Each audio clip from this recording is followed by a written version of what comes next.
리차드 마우라는 작가가 톱밥 향기라는 제목의 책을 냈습니다. 이분은 복음주의 학자이긴 하지만 이 세상을 향한 여러 가지 좀 진보적인 시각과 여러 가지 발언들을 많이 했던 분입니다. 그래서 90년대에는 기독교인의 정치관에 대한 이야기를 하기도 했었고, 또 여러 가지 그 복음주의 쪽에서는 나름 아슬아슬하다고 할 만큼의 발언들도 많이 하셨던 분입니다. 근데 이분이 최근에 책을 냈는데, 이 책, 그 톱밥 향기라는 책은 독특한 의미를 좀 지니고 있습니다. 이 톱밥이라는 것은 우리에겐 좀 낯설지만 미국의 부흥기에 특별히 영화 같은 데 가끔 보면 그런 장면이 등장을 하죠. 천막 같은 것을 치고 거기서 부흥회를 하는 장면이 등장을 합니다. 그리고 그 바닥에는 톱밥 같은 것이 깔려 있어서 사람들이 회개하러 나올 때 그 톱밥의 길을 밟고 나오는 장면을 이야기를 합니다. 리차드 마우가 이 얘기를 하는 것 중에 하나는 미국이 그리고 지금의 교회가 회복돼야 될 부분들이 바로 이 근본주의 신앙, 바로 그런 부분들이라고 이야기를 합니다. 사실 그 복음주의나 또는 약간의 그 개혁적인 그 신앙을 가진 분들에 있어서는 근본주의를 너무 고리타분하고 폐쇄적으로 생각하는 부분들이 있습니다.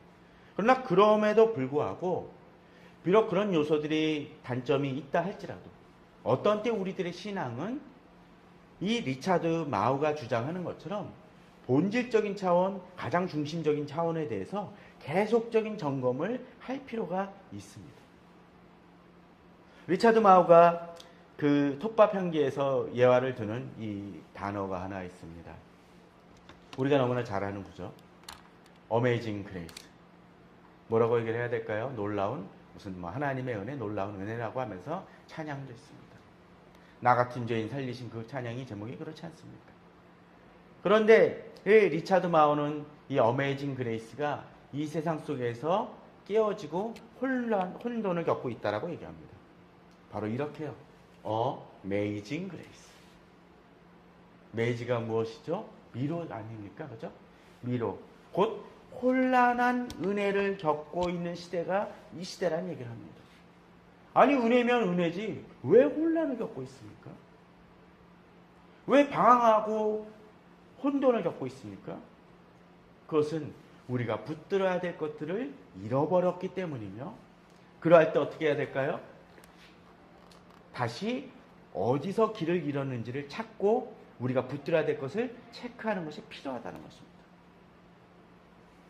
오늘 아침에 인터넷에 보니까 그 기독교는 아니지만 박노해 시인이 이런 자기가 찍은 사진에 이런 글을 올리는 걸 봤습니다.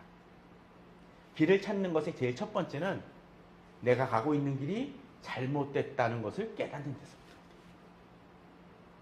맞을 것 같습니다. 길을 찾는 방법 중에 중요한 건 뭘까요?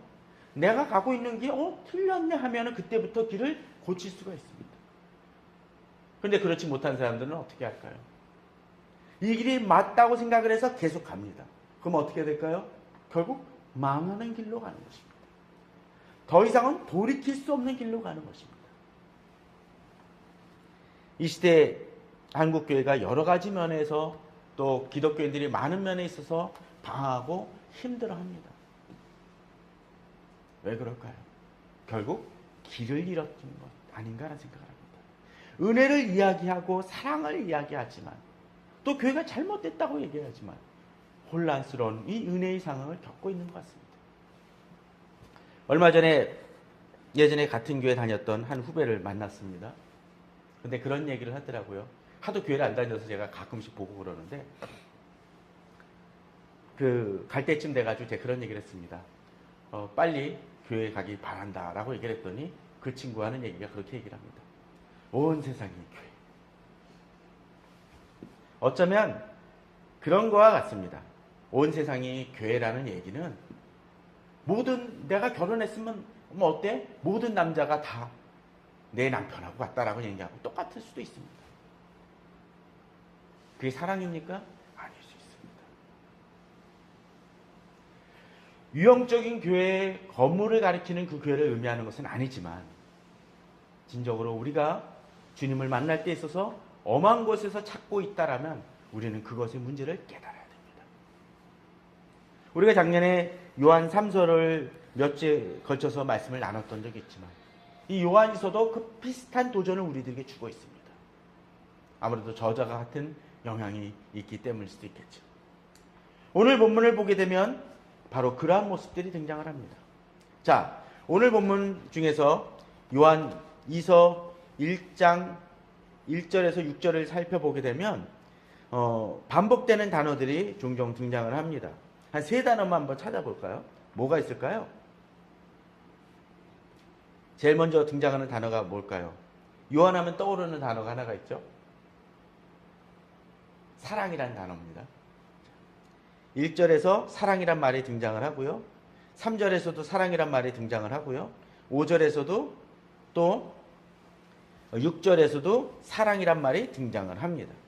또 무슨 단어가 등장을 할까요? 진리 맞습니다. 1절에서 2절에서 3절에서 4절에서 등장을 합니다. 또 많이 등장하는 단어가 뭐가 있을까요? 4절을 한번 볼까요? 계명이란 말이 등장하고 있고 5절에서 계명이란 말이 등장을 하고 있고 6절에서도 계명이란 말이 두 번이나 반복되고 있습니다. 저는 이것을 통해서 오늘 말씀을 좀 더 나누었으면 합니다. 우리가 교회가 사랑이 없고 분열되어 있고 갈등을 겪고 있다고 얘기를 하지만 무조건 사랑하는 것이 방법은 아닐 수 있습니다. 무엇을 사랑하고 있느냐라는 것이 참 중요하겠죠. 앞서도 얘기를 들었지만 내가 그 사랑을 한다고 얘기를 하면서 내 와이프가 아니라 옆집 아줌마를 사랑한다라면 그건 뭡니까? 그건 사랑이 아니죠. 잘못된 사랑이라고 얘기합니다. 어긋난 사랑이라고 얘기를 합니다. 내 자녀보다도 다른 자녀를 사랑한다면 그것도 역시 정상적인 사랑이 아닙니다. 제가 지난번에 이야기를 들었던 알라를 찾다가 예수를 만나다라는 그 책에 있어도 무엇입니까? 이 사람은 처음에 그 기원이 같다라고 얘기할 수 있는 그 이슬람의 그 신앙과 기독교 유대인의 그 신앙이 가장 그 뿌리가 뭐라고 얘기할 수가 있습니까? 하나님이란 신앙이에요. 그런데 문제는 이 알라 쪽에서 이슬람 쪽에서 믿고 있는 하나님은 어떤 하나님입니까? 왜곡되어진 하나님입니다. 그러면 아무리 우리가 그 하나님을 사랑한다고 했었을 때 하나님의 입장 속에서 하나님은 불쾌하실 수밖에 없고 그 사랑을 인정하지 않을 수밖에 없습니다. 사랑을 하되 어떻게 해야 될까요? 그 사랑이 올바른 사랑이 되어야 됩니다. 그러면 올바른 사랑이 되기 위해서 필요한 것이 무엇입니까? 오늘 1절 한번 보시죠. 장로의 나는 택하심을 받은 부녀와 그의 자녀들에게 편지하노니 참으로 사랑하는 자여 나뿐 아니라 진리를 아는 모든 자도 그리하는 것을 이라고 되어 있습니다. 뭐라고 되어 있습니까? 진리에 대해서 어떻게 해요? 진리를 아는 모든 자라고 되어 있습니다. 요한이 편지를 보냈을 때 누구에게 보냈다고요? 바로 진리를 아는 자와 이 택하심을 받은 부녀와 그의 자녀들에게 편지하는데 이 편지를 같이 하는 그 누가 보냈어요? 바로 진리를 아는 모든 자입니다. 그 얘기는 어떤 것입니까? 이들이 같이 할 수 있는 그 근거가 뭐예요? 바로 진리를 같이 아는 모든 자라는 것입니다. 여기서 교회의 공동체의 특성을 하나 보여줍니다. 바로 교회는 어떤 것입니까? 진리를 아는 모든 자라는 거예요. 우리가 많은 사람들이 모여서 예배드리고 기도할 수 있지만 진리에 대해서 동의하지 않고 진리를 알지 못한다라면 그들이 같이 예배드리고 있다고 해서 그가 같은 공동체라고 얘기할 수 있습니까? 없다라는 거예요. 특별히 오늘 1절은 좀 더 주목해 볼 만한 내용이 있습니다. 장로인 나는 택하심을 받은 부녀와 그의 자녀들에게 편지하노니 라고 되어 있지 않습니까? 자, 여기서 왜 하필 부녀라고 얘기를 했을까요? 왜 그랬다고 생각을 하십니까? 사실 여기서 부녀라고 하니까 뭐 아버지와 뭐 이렇게 뭐 그렇게 생각할 수 있는데 영어 성경에 의하면은 이 경우를 레이디라고 얘기합니다. 레이디. 그럼 뭡니까? 숙녀분이라는 얘기죠. 여자한테 보낸다는 것입니다. 그럼 남자한테 편지 안 보내도 된다는 얘기입니까? 뭘까요? 물론 실제로 그런 여성들을 좀 더 수점을 만져서 보낼 수도 있겠지만 여기서 이야기하는 것은 바로 교회 공동체를 의미한다고 보기가 훨씬 편합니다. 성경 속에서는 가끔씩 교회를 뭐라고 얘기합니까? 하나님의 예수 그리스도의 신부라는 표현을 씁니다. 여성성을 이야기를 하죠. 그러면 여기서 택하심을 받은 부녀라고 했었을 때 여기서는 아마도 뭐 중의적 의미가 될 수 있겠지만 교회 공동체 그리고 그 교회 공동체에 속한 자녀들 곧 구성원들 지체들을 의미한다라고 보는 것이 타당할 것입니다. 자, 여기서 부녀와 자녀들이라고 교회 공동체를 표현했다라면 이 교회 공동체는 무엇입니까? 단순히 와서 예배를 드리는 사람만이 아니라 영적인 혈연 관계를 가지고 있는 유기적인 공동체를 의미합니다. 중요한 의미를 지니고 있다는 것이죠. 그만큼 결속적이며 끊을래야 끊을 수 없는 관계를 맺습니다.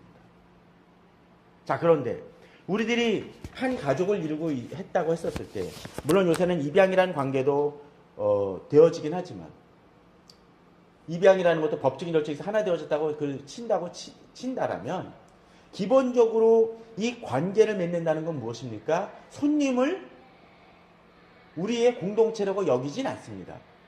그런 사람들은 대부분 객이 돼버리죠. 본문은 부녀와 자녀들이라고 얘기하면서 앞에 하나가 더 붙죠? 무엇이라고 붙습니까? 택하심을 받은 부녀라고 되어 있습니다. 이것은 무엇입니까?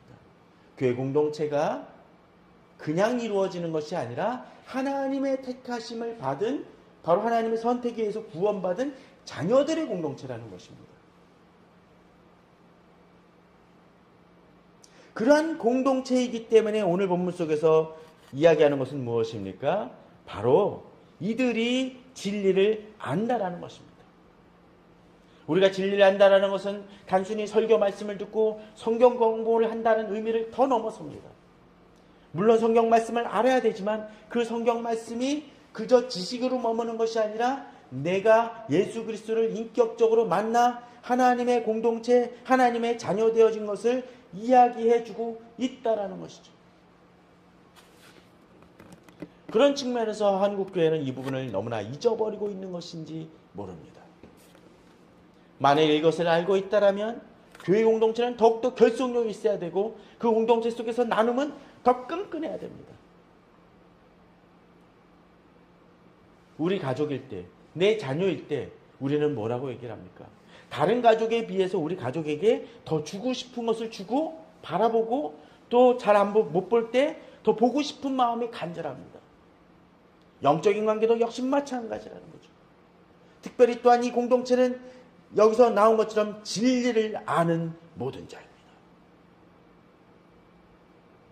한국교회가 메이징 그레이스가 되어버리는 많은 이유 중에 하나는 바로 이 공동체이며 진리를 아는 자들이라는 것을 잊어버리기 때문에 그렇습니다. 저는 예전에도 그런 얘기를 종종 했고 또 경건하신 목사님들은 자주 그런 얘기를 합니다. 설교 시간에 1년에 몇 차례씩 아닐 수도 없이 복음에 대한 강조와 선포가 이루어져야 된다고 얘기를 합니다. 왜? 그것이 중심이고 뿌리이기 때문에 그렇습니다. 저는 우리 성도님들이 그러한 신앙을 회복하길 바랍니다. 아무리 길을 잃고 멀리 떠나 있어도 내가 가야 할 곳이 어딘지 알고 내 중심이 어디인지 아는 사람은 길을 잃지 않습니다. 다시 찾아갈 수가 있습니다. 그러나 많은 한국교회 교인들이 그것을 잊어버리기 때문에 주의 말씀에 대한 열심과 그 뜨거움을 잃어버립니다. 2절은 또 다른 모습을 보여줍니다.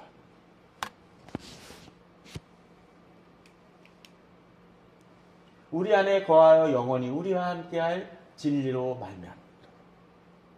모든 자도 진리하는 모든 자도 그리하는 것은 하고서는 무엇이라고 얘기합니까? 진리를 얘기하는데 이 진리가 어떻습니까? 우리 안에 거하여 영원히 우리와 함께할 진리. 반복되어져 이야기를 하고 있죠. 우리 안에 거하여 영원히 우리와 함께할 진리. 그 얘기는 무슨 얘기입니까? 이 진리를 항상 마음에 두고 붙들어야 된다는 거죠. 그것이 언제까지? 영원히. 만일 그것을 잃어버린다라면 교회는 그 중심성을 잃어버리는 교회입니다. 교회의 가치를 잃어버리는 것이고 성도의 가치를 잃어버리는 것입니다. 우리가 알츠하이머나 그런 병을 겪는 그 환자분들에 대해 안타까워하는 것이 무엇입니까? 예전에 그런 영화도 있었죠. 내 마음속의 지우개 같은 경우 속에서 그 사람들이 안타까워하는 이유가 뭡니까? 그 사람과 나와의 관계를 잃어버리기 때문에 그렇습니다. 그런데 지금의 교회들은 그런 모습을 잃어버리는 것 같습니다. 성도들도 그러는 것 같습니다. 이런 이야기를 하면 많은 분들이 또 그렇게 얘기를 합니다. 저도 알아요. 복음이 중요한 거 압니다. 그런데 안다는 거하고 그것을 중히 여기는 것은 다른 것입니다. 그것을 영원히 붙들며 함께하고 있다라는 것을 붙들고 나갈 때 그것이 진정한 동행입니다. 저는 우리 성도님들이 그것을 품고 살길 바랍니다. 예전에 중고등학교 때 제가 그 십자가 같은 걸 하나 갖고 다녔던 적이 있습니다. 무엇입니까? 그건 물론 어떻게 보면은 이것이 그 유형화되어지고 우상화되어진다면 문제겠지만 어떤 데 그것을 가지고 다니는 것은 내 자신이 어떤 자인 걸 깨닫기 위함입니다.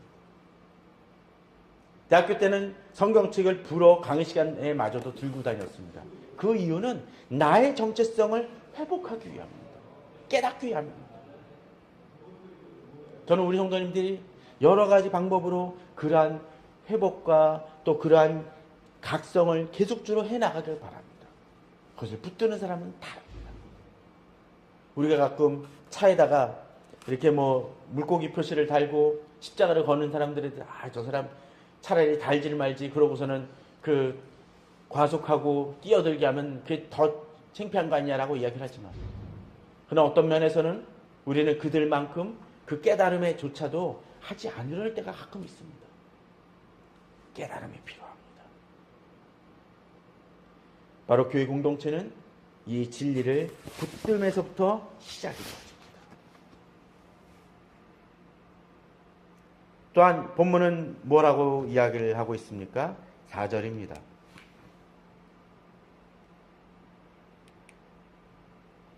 너희 자녀들 중에 우리가 아버지께 받은 계명대로 진리를 행하는 자들을 내가 보니 심히 기쁘도다.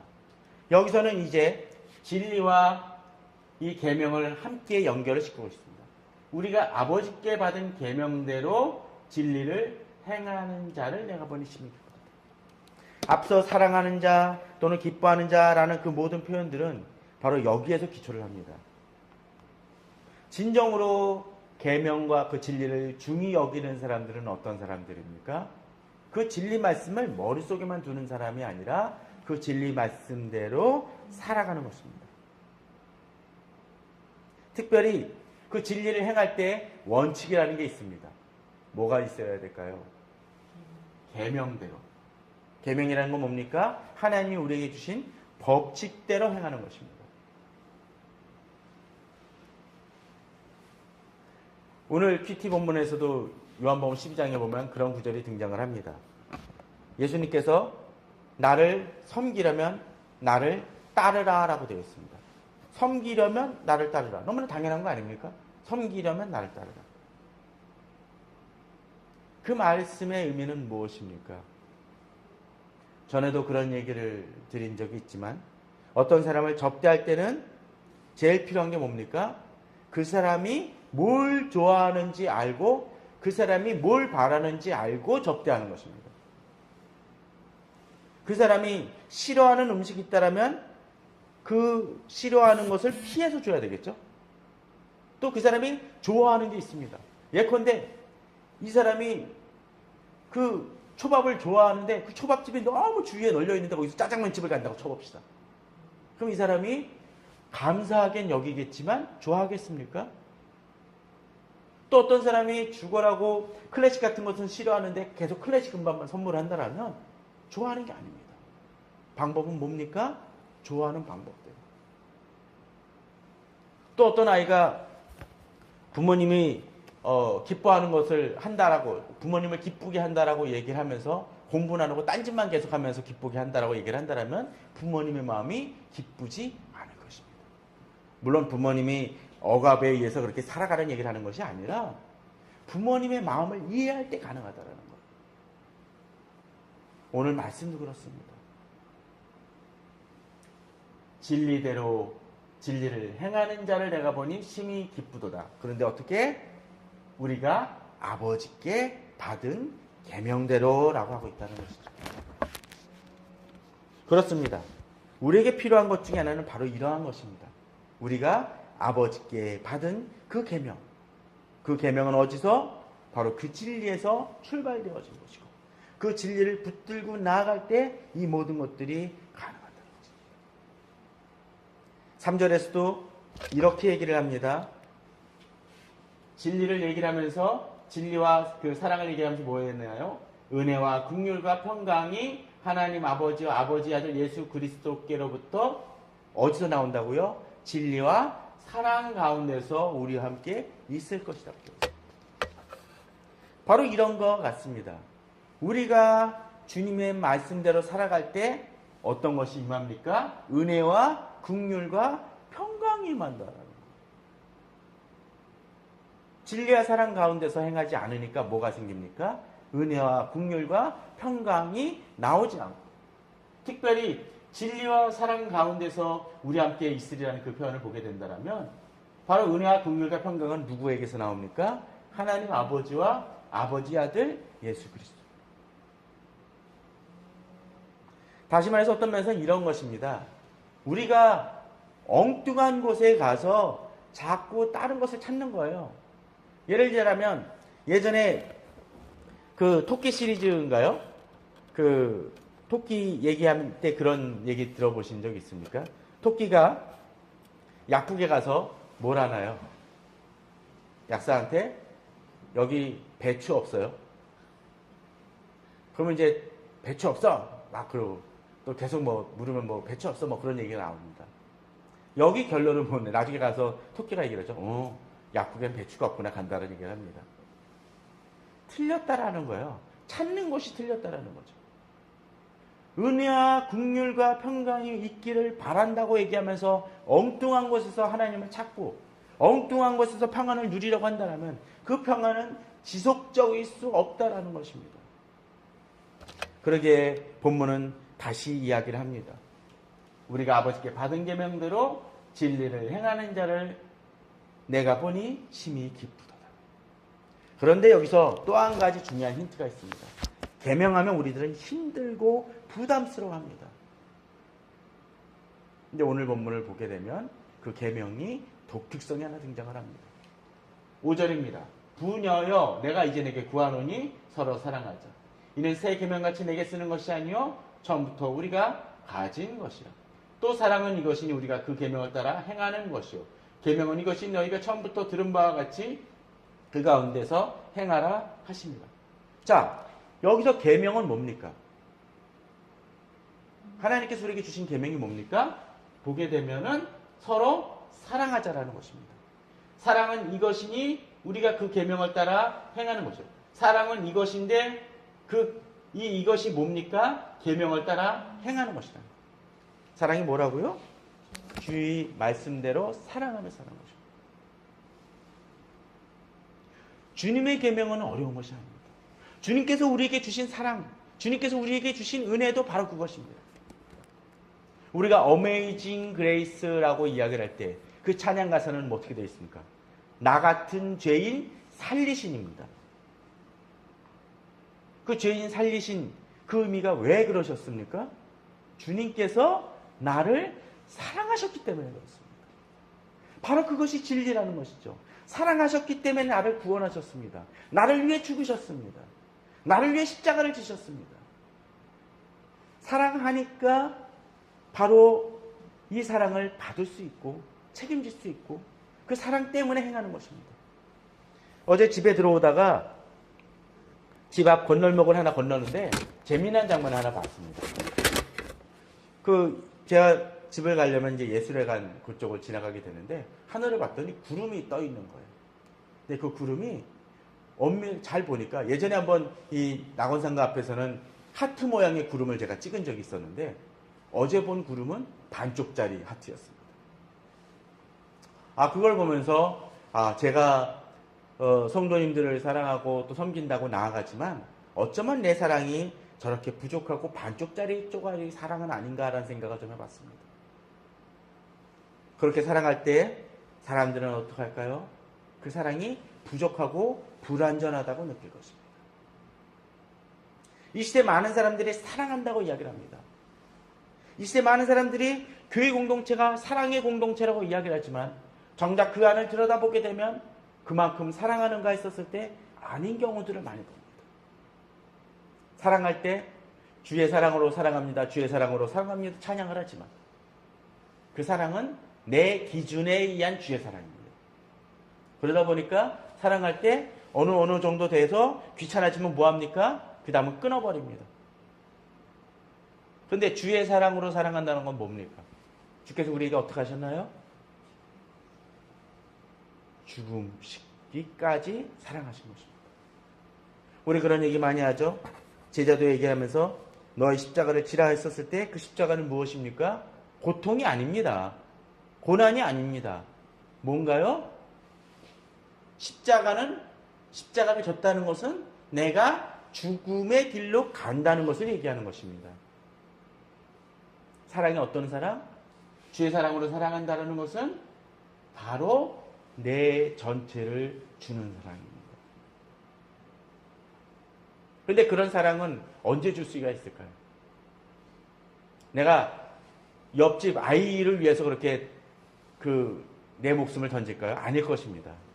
내 가족일 때 던질 수가 있습니다. 물론 요새는 자기 가족을 위해서도 안 던지는 사람도 있고 또 정말 좋은 사람은 잘 모르는 사람을 위해서 자기 자신을 던지는 경우가 있지만 기본적으로는 자기 가족을 위해서나 목숨을 던질까 말까 합니다. 그래서 오늘 본문은 다시 얘기합니다. 4절에서 뭐라고 되어 있나요? 너의 자녀들 중에, 그리고 5절에서도 또 뭐라고 되어 있습니까? 부녀라고 이야기를 하면서 그 관계가 그저 그런 관계가 아니라 끈끈한 혈연관계 같음을 보여줍니다. 맞습니다. 교회 공동체는 바로 그런 진리를 붙드는 것입니다. 예수 그리스도께서 나를 구원하신 그 진리를 붙들며 또 그 진리를 붙드는 것만이 아니라 어떻게 합니까? 바로 그 진리에 담겨진 그 사랑의 계명을 우리가 행함에서 나온다는 거죠. 특별히 이 사랑은 어떻습니까? 일방적인 사랑이 아니죠. 어떻게 해요? 서로 사랑하는 것입니다. 제가 자주 얘기하지만 교회가 갈등을 겪는 이유 중에 하나는 네 사랑은 왜 이만큼이냐라는 얘기입니다. 결국은 목사가 장로한테 더 사랑해 달라고 얘기를 하고 장로가 목사한테 왜 그것밖에 사랑하지 않느냐라고 얘기를 하니까 갈등이 벌어지는 것입니다. 오늘 본문은 뭐라고 얘기하나요? 저 사람 보고 더 사랑하라고 얘기하는 것이 아니라 서로 사랑하자라고 얘기합니다. 그런데 이 사랑은 언제 주어진 것입니까? 내게 쓰는 것이 아니요 처음부터 우리가 가진 것. 앞서 진리가 어떻게 했나요? 영원히 우리와 함께할 계명이고 동행할 진리라고 얘기를 했습니다. 근데 그 진리가 갖고 있는 계명이 뭐예요? 사랑의 계명이고 이 계명도 이 사랑도 어떻게 해야 됩니까? 처음부터 우리가 가진 것이고 이미 하나님의 자녀된 순간부터 그 자명을 행해야 할 책임이 있는 것입니다. 사랑은 이것이니 우리가 계명을 따라 행하는 것이요 계명은 이것이니 너희가 처음부터 들은 바와 같이 그 가운데서 행하라. 그 계명은 무엇? 바로 사랑입니다. 이 시대에 한국교회에 필요한 것은 바로 그 사랑입니다. 한국교회를 지금 떠나고 있는 많은 성도들을 보게 되면 그들의 답답함의 많은 문제는 결국 이 사랑의 문제입니다. 사랑을 잃어버렸고 사랑을 찾지 못하기 때문에 그렇습니다. 그런 안타까운 것은 이 사랑이 앞서 이야기했던 것처럼 일방적인 사랑이 아니라 나는 사랑을 못 받았다고 얘기하는 것이 아니라 서로 사랑이라는 것입니다. 한번 고민해 보시기 바랍니다. 내가 사랑한다고 얘기했었을 때 상대방이 내게 주지 않은 사랑만 생각하고 있는 것은 아닌지, 그 사랑을 깨달을 때 우리는 달라집니다. 또한 앞서 얘기했던 것처럼 그 사랑은 우리의 공동체 속에서 이루어지는 사랑입니다. 예수 그리스도 안에서 하나 되어진 하나님의 자녀 속에서 행해지는 사랑이라는 것이죠. 그러할 때 의미가 있고 깊이가 있고 그러할 때 힘이 있습니다. 진정한 영적 의미 혈연 공동체라는 것이죠. 그러한 사랑을 언제나 품고 행하시며 그러한 교회를 세워나가신 우리 성도님들 되시길 바랍니다. 저희들이 이 설교를 말씀을 마친 다음에 이 성찬식을 행할 터인데, 바로 그 성찬식은 바로 우리의 기원이 어떠한지 보여줍니다. 우리가 예수 그리스도의 피와 살로 거듭난 하나님의 자녀이고, 거듭난 하나님의 자녀들이 그 피와 살로서 어떻게 합니까? 또 하나의 한 몸을 이루고 있다는 것을 확인시켜주는 작업이 바로 성찬식입니다.